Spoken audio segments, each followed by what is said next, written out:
नेपाल में आई आपदा से भारत भी अछूता नहीं है। भारत के तमाम लोग इसमें फंसे हुए हैं। कई ऐसे क्षेत्र हैं बिहार और उत्तर प्रदेश के जहां पर इसका असर भौगोलिक रूप से भी दिख रहा है। क्या क्या असर इसका भारत पर पड़ा है, बताएंगी नेहा।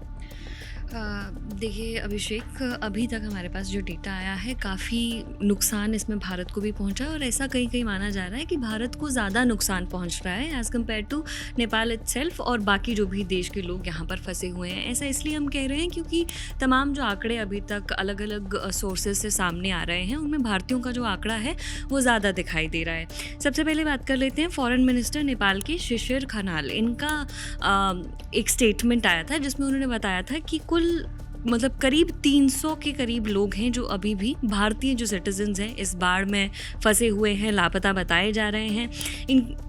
ये जो तमाम लोग हैं इनमें बड़ी संख्या में कैलाश मानसरोवर के पर जो यात्रा पर लोग निकले थे, तीर्थयात्री जो थे, इनमें ज़्यादातर लोग वो हैं और 300 का आंकड़ा इन्होंने दिया था।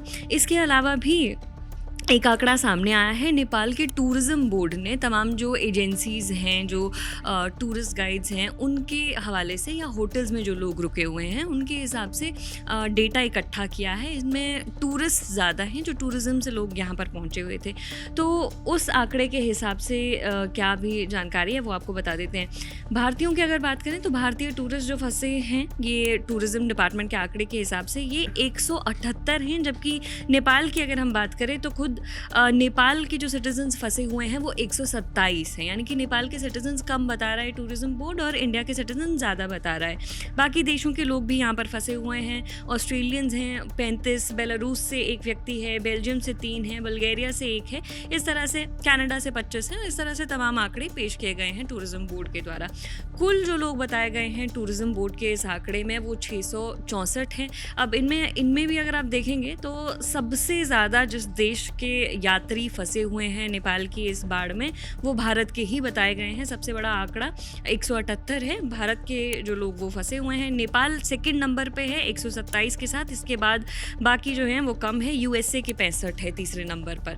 तो ये दो आंकड़े हैं, लेकिन एमईए के द्वारा जो आंकड़े अभी प्रेजेंट किए गए हैं वो कुछ अलग बता रहे हैं। वो भारतीयों के फंसे होने का आंकड़ा थोड़ा और ज़्यादा बताते हैं। एमईए के स्पोक्स पर्सन ने अभी कुछ ही देर पहले एक प्रेस कॉन्फ्रेंस की थी जिसमें उन्होंने जो जानकारी दी है उसके हिसाब से 288 कुल भारतीय अभी नेपाल की इस बाढ़ में फंसे हुए हैं। इनमें 73 लोग जो हैं वो त्रिशूली पावर प्रोजेक्ट में काम करने वाले जो लोग थे वो फंसे हुए हैं। 2 अलग अलग ग्रुप्स हैं तमिलनाडु से जो गए हैं, जिन्होंने सम्राट और फ्लाई एवरेस्ट ट्रैवल्स के ज़रिए कैलाश मानसरोवर की यात्रा की थी। तमिलनाडु की ये 2 ग्रुप्स हैं। इसके अलावा 32 भारतीयों का एक ग्रुप है जो कि वेस्ट बंगाल से गया था। ये भी सम्राट ट्रैवल्स की मदद से रसुवा ज़िले के पास ये लोग पहुंचे थे। तिमुरे ये लोग गए हुए थे। इसके अलावा 61 भारतीयों का एक और ग्रुप है जिसमें भारत के अलग अलग राज्यों से लोग शामिल हैं और 33 लोगों का केरल से एक गया हुआ ग्रुप भी इसमें शामिल है। कुल जो आंकड़ा जैसा कि हमने बताया 288 लोग इसमें बताए जा रहे हैं जो भारतीय तमाम फंसे हुए हैं।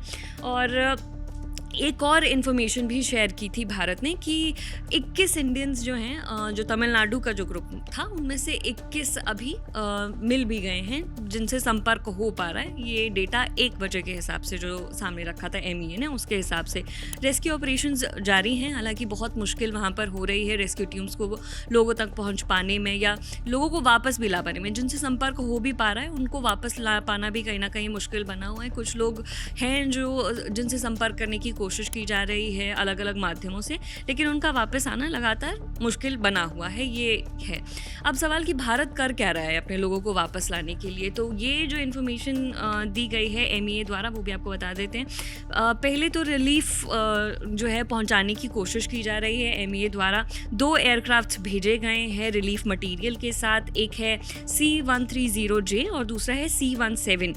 कुल अभी तक 47.5 टन की असिस्टेंस जो है इसमें अलग अलग चीज़ें शामिल हैं। खाने की सामग्री और दवाइयाँ वगैरह भेजी गई है अब तक, और हेल्प भी भेजी जाएगी। एमईए कंट्रोल रूम्स सेटअप कर चुका है, संपर्क करने की कोशिश की जा रही है और हेल्पलाइन नंबर्स भी जारी किए गए हैं। प्रधानमंत्री बात कर चुके हैं ऑलरेडी बालेंद्र शाह से, नेपाल के प्रधानमंत्री से। प्रोसेस पूरा भी जारी है अपने लोगों को वापस लाने का।